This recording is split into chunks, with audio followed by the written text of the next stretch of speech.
तपाईहरुको तरकारी किन्नु पर्यो भनेदेखि अहिले आउटलेटको कुरा गर्नुभयो, कहाँ छ यो आउटलेट? यो आउटलेट हाम्रो यहीँ मन्डनदेवपुर नगरपालिकाको कुन्ताबेसीको चोकमा छ। हामीले भर्खरै सुरु गरे हो।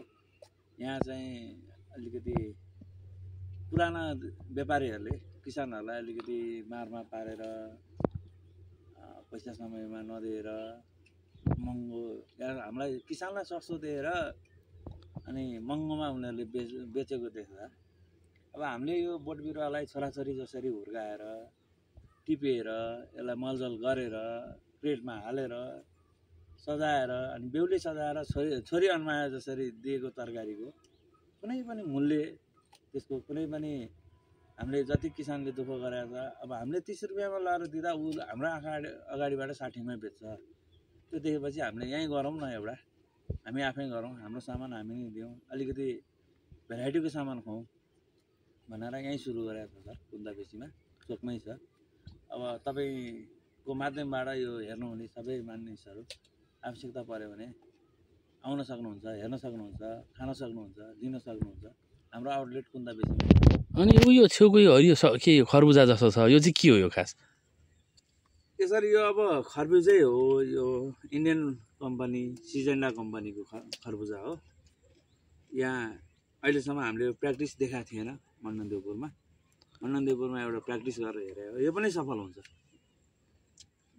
एक वचनमै भन्नुपर्दा गरे के हुँदैन र, गर्नु चाहिँ पर्यो। यो त सानो देखिन्छ नि, कति किलोसम्मको फल्छ यता मन्डनदेवपुरमा? प्र्याक्टिस हो सर। अब यो हाम्रो समय पुग्दैछ, यसो तै पनि फल्छ। यो 3 केजी 4 केजीसम्म हुन्छ यसको कम्पनीको अनुसार।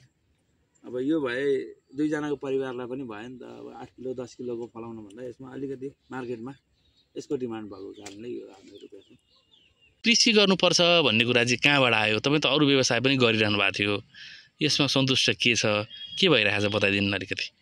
यो त सबैभन्दा आफ्नो आनन्दको पेसा भएन र। बाबुबाजेदेखि गरेर आएको धेरै क्षेत्रफलमा रोपनीमा 1 रोपनी जग्गाबाट 1 लाख रुपियाँ आम्दानी गर्ने हिसाबले गर्ने हो भने त 40-50 रोपनी गर्दा 40-50 लाख वार्षिक कमाउनलाई त कहीँ जानै परेन नि, विदेशै किन जानु पर्यो र, नेपालमै हुन्छ नि। गरे के हुँदैन र भनेर एक त वरिपरिका छरछिमेकीबाट विदेश जाने साथीभाइहरूलाई देखाउनको निम्ति पनि गरे हो। अर्को कुरा भन्दा नेपालमै गरे के हुँदैन र। नेपाल त आफैमा कृषि प्रधान देश हो नि।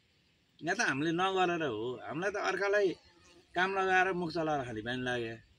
सायद त्यही भएर सबै विदेश भनेर गएर होइन, म चाहिँ नेपालै बस्नुपर्छ, नेपालमै गर्नुपर्छ भन्ने सोचेर गरे हो।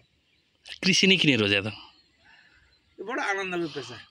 शारीरिकदेखि सबै कुरा, मानसिकदेखि हरेक कुराले कृषि सबै कुरा यही भित्र छ कि। अब खानु परिहाल्यो, बाँच्न निम्ति खानलाई त चिज चाहियो। कृषि नगरी केही पनि उब्जनी हुनेवाला छैन। त्यही भएर नै कृषि गरे।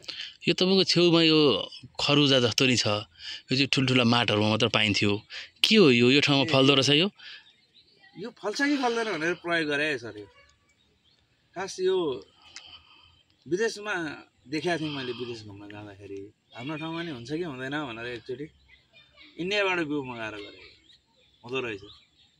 अहिले लगभग 1.5 केजीको होला यो। यसको बजार मूल्य पनि 300-400 रुपियाँभन्दा घटी छैन केजीको।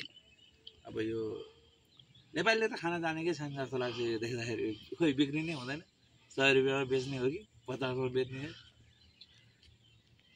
अहिले हाम्रो चाहिँ लगभग 45 रोपनी जतिमा खेती गरिरहेका छौँ।